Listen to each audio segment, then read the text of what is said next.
Hey everybody, we're continuing our author study of William Steig today with the book Brave Irene. We're looking at how he uses vocabulary, interesting words, some challenging vocabulary that sometimes we have to use context clues to figure out, and what the connotation of those words is. They might mean the same. For example, he might be talking about someone moving in a walking motion, but he might use the words trudge to show that it's a very labored movement. It's a very difficult type of walk. He also uses some of these words and their connotation to develop the character traits. Like when the little girl coaxes her mom to get into bed because she's sick, she's being very gentle with her. She's not, being mean about it or in any way. It's showing that she's loving and caring. We'll also be talking today about personification and conflict. Those are things we have talked about this year, and this book kind of brings a lot of those things together. In this book, we have person versus nature, as Irene battles against the wind to get to the Duchess's house with the dress that her mother has made. And William Steig chooses to personify the wind to almost make it like a character. So it feels like person versus character when the wind is personified, but it's really that she's battling the elements. It's that she's battling nature. So here's the story, Brave Irene by William Steig.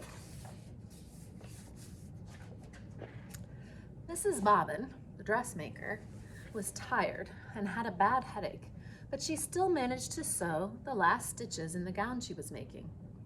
"It's the most beautiful dress in the whole world," said her daughter Irene. "The Duchess will love it." "It is nice," her mother admitted, "but Dumpling, it's for tonight's ball, and I don't have the strength to bring it. I feel sick." "Poor Mama," said Irene. "I can get it there." "No, Cupcake, I can't let you," said Mrs. Bobbin. "Such a huge package, and it's such a long way to the palace. Besides, it's starting to snow." "But I love snow," Irene insisted.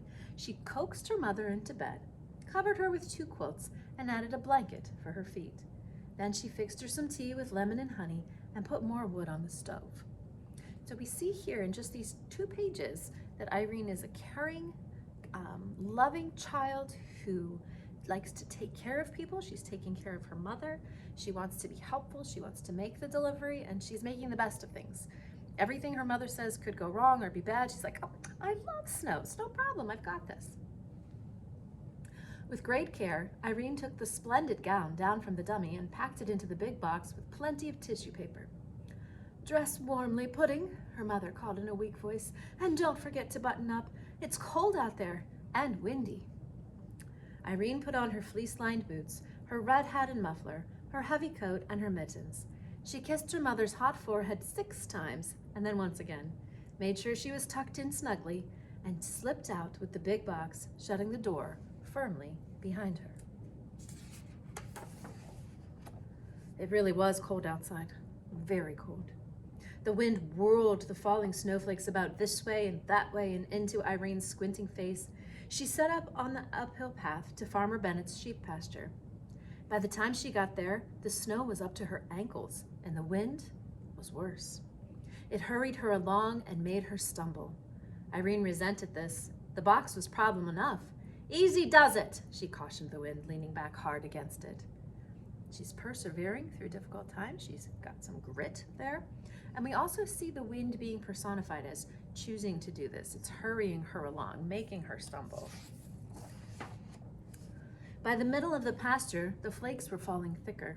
Now the wind drove Irene along so rudely she had to hop, skip, and go helter-skeltering over the knobby ground. Cold snow sifted into her boots and chilled her feet. She pushed out her lip and hurried on. This was an important errand. She's battling against this wind and snow. This is her battling against nature. When she reached Apple Road, the wind decided to put on a show. So now we have the wind thinking here. It's deciding. So that's personification. It ripped branches from trees and flung them about, swept up and scattered the fallen snow, got in front of Irene to keep her from moving ahead. Irene turned around and pressed on, backwards.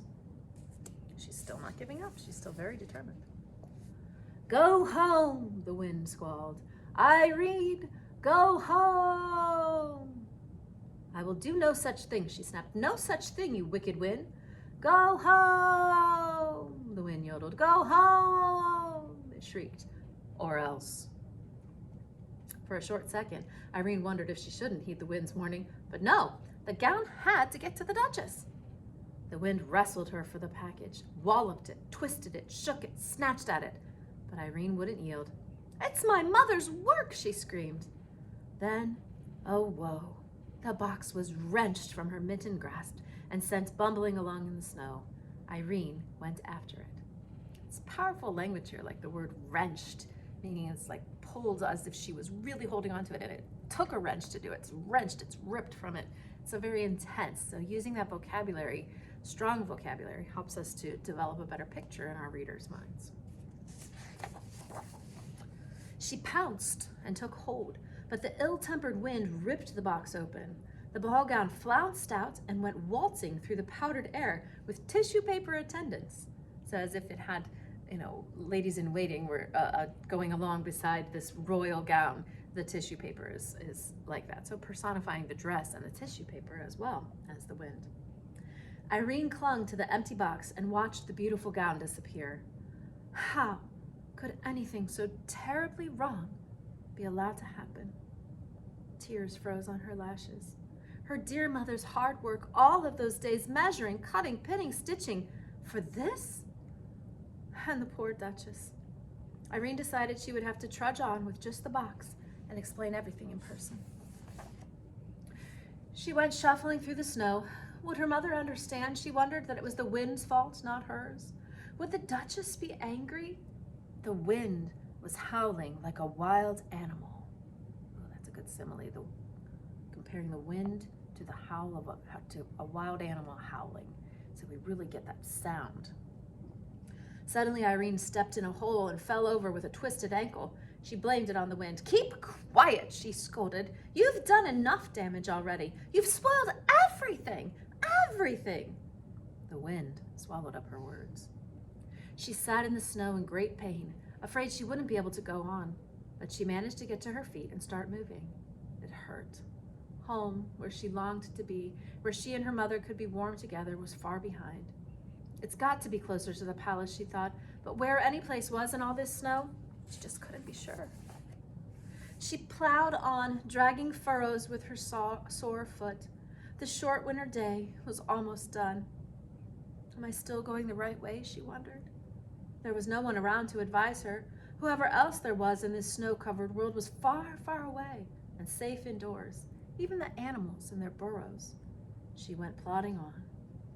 Soon, night took over. She knew in the dark that the muffled snow was still falling. She could feel it. She was cold and alone in the middle of nowhere. Irene was lost. She had to keep moving. She was hoping she'd come to a house, any house at all, and be taken in. She badly needed to be in someone's arms. The snow was above her knees now. She shoved her way through it, clutching the empty box. She was asking how long a small person could keep this struggle up when she realized it was getting lighter. There was a soft glow coming from somewhere below her. She waded toward this glow and soon was gazing down a long slope at a brightly lit mansion. Oh, it had to be the palace. Irene pushed forward with all her strength and swoop. She plunged down and was buried. She had fallen off a little cliff. Only her hat and the box in her hands stuck out above the snow. Even if she could call for help, no one would hear her. Her body shook. Her teeth chattered. Why not just freeze to death, she thought, and let all these troubles end? Why not? She was already buried. What a horrific thought. That's not like our character at all. It's not her determination and grit. And never see her mother's face again? Her good mother who smelled like fresh-baked bread? No. In an explosion of fury, she flung her body about to free herself and was finally able to climb up on her knees and look around. How to get down to that glittering palace? As soon as she raised the question, she had the answer. She laid the box down and climbed aboard, but it pressed into the snow and stuck. She tried again, and this time instead of climbing on, she leaped. The box shot forward like a sled. The wind raced after Irene but couldn't keep up. In a moment, she would be with people again, inside where it was warm. The sled slowed and jerked to a stop on paving stones. The time had come to break the bad news to the Duchess. With the empty box clasped to her chest, Irene strode nervously toward the palace. But then, her feet stopped moving and her mouth fell open. She stared. Maybe this was impossible. Yet there it was, a little way off and over to the right, hugging the trunk of a tree, the beautiful ball gown. The wind was holding it there. "Mama!" Irene shouted. "Mama, I found it!" She managed somehow, despite the wind's meddling, to get the gown off the tree and back in its box, and in another moment she was at the door of the palace. She knocked twice with the big brass knocker. The door opened, and she burst in. She was welcomed by cheering servants and a delirious Duchess. They couldn't believe she had come over the mountain in such a storm all by herself. She had to tell the whole story, every detail, and she did. Then she asked to be taken right back to her sick mother. But it was out of the question, they said. The road that ran around the mountain wouldn't be clear till morning. "Don't fret, child," said the Duchess. "Your mother is surely sleeping now. We'll get you there first thing tomorrow." Irene was given a good dinner as she sat by the fire, the moisture steaming off her clothes. The Duchess, meanwhile, got into her freshly ironed gown before the guests began arriving in their sleighs. What a wonderful ball it was! The Duchess in her new gown was like a bright star in the sky. Irene, in her ordinary dress, was radiant. She was swept up into dances by handsome aristocrats who kept her feet off the floor to spare her ankle. Her mother would enjoy hearing all about it. Early the next morning, when snow had long since ceased falling, Mrs. Bobbin woke from a good night's sleep feeling much improved. She hurried about and got a fire going in the cold stove. Then she went to look in on Irene. But Irene's bed was empty. She ran to the window and gazed at the white landscape. No one out there. Snow powder fell from the branch of a tree. "Where is my child?" Mrs. Bobbin cried. She whipped on her coat to go out and find her. And when she pulled the door open, a wall of drift faced her. But peering over it, she could see a horse-drawn sleigh hastening up the path, and seated on that sleigh between two large footmen was Irene herself, asleep but smiling. Well, there was a bearded doctor in the back of the sleigh, and the Duchess had sent Irene's mother a ginger cake with white icing, some oranges and a pineapple, and spice candy of many flavors, along with a note saying how much she cherished her gown and what a brave and loving person Irene was. Which, of course, Mrs. Bobbin knew better than the Duchess. All right. There are some questions on your slides to have a class discussion about. Your thoughts on those, and be prepared to share those with me tomorrow. Don't forget there is also a question in Google Classroom for you to answer today. I will see you tomorrow.